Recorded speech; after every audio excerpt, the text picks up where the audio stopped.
நல்லா பாருங்கள் மக்களே, ரொம்ப நாளாக வந்து என் மகன் வந்து மதுரை கேப்புதூர் லூர்தண்ணை ஸ்கூல் பக்கத்தில் உள்ள ஒரு கடையில் வந்து பிரியாணி கடையில் வந்து மூசா வாங்கி கொடுங்கப்பான்னு ரொம்ப நாளாக கேட்டுக்கிட்டு இருந்துச்சு. அதோட ரேட்டு வந்து 20 ரூபா. நல்லா பொட்டணத்தை பார்த்துக்கங்க எவ்வளோ பெருசுன்னு.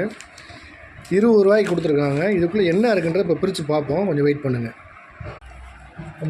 பார்ப்போம். பிரிச்சுக்கிறேன். 20 ரூபா என்னோட ரேட்டு. ஸ்கூல் பிள்ளைகளை பக்கத்தில் இல்லை, ஸ்கூலுக்கு பக்கத்தில் வச்சுருக்காங்க. எல்லாமே டெய்லி பிரியாணி இப்போ டிஃபன் பாக்ஸில் வாங்கிட்டு போகுது பிள்ளைய. இது மூசான்னு தனியாக வந்து இந்த பிரியாணி போக தனியாக மூசான்னு 20 ரூபாய்க்கு விற்கிறாங்க. இது என்னென்ன ஒரு நிமிஷம் என்ன தான் இருக்குன்னு பாருங்க. பார்ப்போமா?